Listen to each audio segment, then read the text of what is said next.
Hello everyone, सबैलाई स्वागत छ आजको भिडियोमा। यो भिडियोमा चाहिँ म तपाईहरुलाई आफ्नो पर्सनल एकाउन्टमा कसरी कम्पाउन्डिङ गर्ने हैन, जसको चाहिँ सानो ब्यालेन्स छ, $300 भन्दा सानो ब्यालेन्स छ भने मात्र यो रुल्स एप्लाई गर्नु होला। किनकि सानो एकाउन्ट छ भने हामीले त्यसलाई ग्रो गर्नुपर्ने हुन्छ हैन। ठुलो एमाउन्ट छ भने चाहिँ त्यसको सर्टेन पर्सेन्ट कमाउने हामीले गोल राख्नुपर्छ भने सानो एकाउन्ट छ भने 300 भन्दा कम छ भने चाहिँ अब 300 बाट कति नै पर्सेन्ट कमाएर चाहिँ अब एउटा राम्रो कमाइ हुन्छ त हुँदैन नि त। त्यही भएर हामीले 300, 200, $100 मा हामीले यो कम्पाउन्डिङ भन्ने युज गर्न सक्छौं। र मैले चाहिँ मेरो एउटा पर्सनल एकाउन्टमा त्यसरी नै अहिले कम्पाउन्डिङ गरिरहेको छु। अब कम्पाउन्डिङ गर्ने मात्र भनेर हुँदैन, कम्पाउन्डिङको लागि धेरै कुराहरू हामीले हेर्नुपर्ने हुन्छ। किनकि कम्पाउन्डिङ भनेको 1%, 2% गरेर अनि हुँदैन। ग्रो गर्ने भने कमसेकम मिनिमम पनि 4% हामीले पर ट्रेड रिस्क गर्नुपर्छ। अब हामीले एउटै ट्रेडमा 4% रिस्क पर ट्रेड गर्न थाल्यौं भने के हुन्छ भने एउटा सिरिज अफ लस भयो भने धेरै ड्रडाउन हुन सक्छ। त्यही भएर हामीले के गर्नुपर्छ भने यदि कम्पाउन्डिङ गर्ने भने हामीले एउटा स्पेसिफिक सेसन छान्नुपर्ने हुन्छ, वा किल जोन हैन, आईसीटी युज गर्नुहुन्छ भने किल जोन छान्नुपर्ने हुन्छ।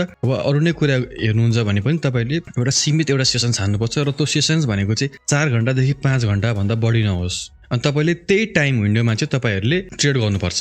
तपाईले 4 देखि 5 घण्टाको एउटा टाइम विन्डो तपाईले खोज्नुपर्छ।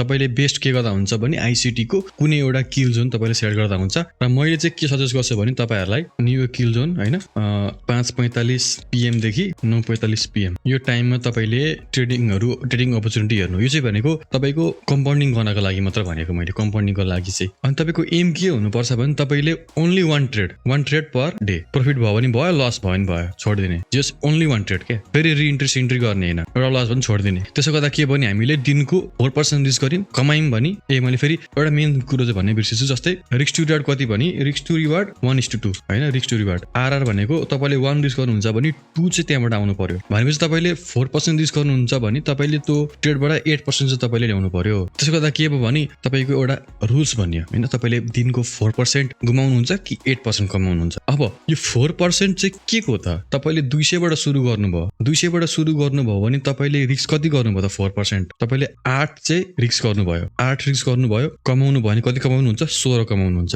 फेरि अर्को चोटी तपाईको कति भयो? 216 भयो। 216 को फेरि तपाईले 4% गर्नुहुन्छ, कति भयो? 8.64 भयो। अब फेरि तपाईले यसबाट कमाउनु भयो भने कमाइहाल्नु भयो अनि फेरि 8 भयो, 216 मा फेरि 8 हुन्छ। त्यसरी नै 224.64 भयो। यसरी हामीले गर्दै जानुपर्छ के। अब यो मैले यसरी गर्छु, अब तपाईले पनि यसरी गर्न सक्नुहुन्छ। मैले मेरो एउटा स्ट्र्याटेजी भनेको मैले कसरी कम्पाउन्डिङ गर्दैछु अहिले भनेर।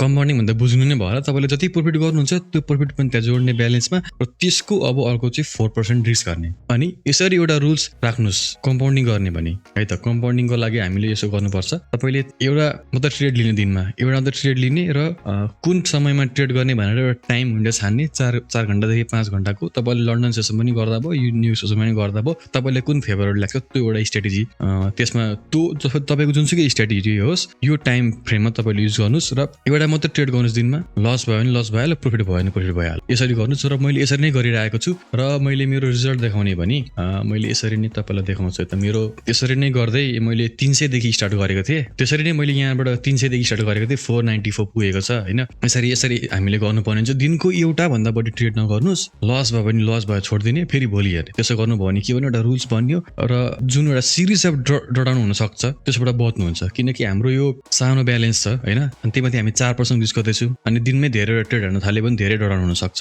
त्यही भएर यसरी चाहिँ गर्नुस्, एकदम पेशेन्स राख्नुस्। ग्रो गर्ने भने यहाँबाट म निकाल्छु, विथड्र गर्छु भन्नु छोड्दिनु। जब चाहिँ एउटा राम्रो ब्यालेन्समा पुग्छ नि त्यो बेला गर्ने है त। एकदम राम्रो छ यो स्ट्र्याटेजी मैले गरिरहेको छु। अब स्ट्र्याटेजी तपाईले जुनै युज गर्दा पनि हुन्छ हैन, आईसीटी नै युज गर्नुपर्छ भने चाहिँ जुनै गर्दा पनि हुन्छ।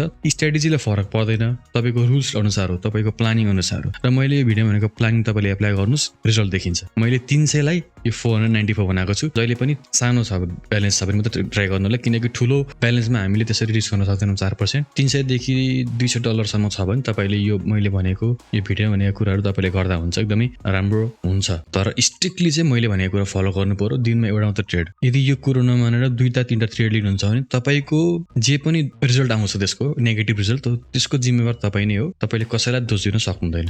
र एउटा अर्को इम्पोर्टेन्ट कुरो, दिनमा एउटा मात्र ट्रेड लिने भनेको तपाईले अनिवार्य एउटा चाहिँ ट्रेड लिनै पर्छ भनेको होइन। यदि सेटअप बन्छ भने लिने, सेटअप बन्दैन भने नलिने। दिनको एउटा ट्रेड भन्ने बित्तिकै दिनको एउटा ट्रेड चाहिँ लिनै पर्छ जस्तो सुकै होस् भनेको चाहिँ होइन।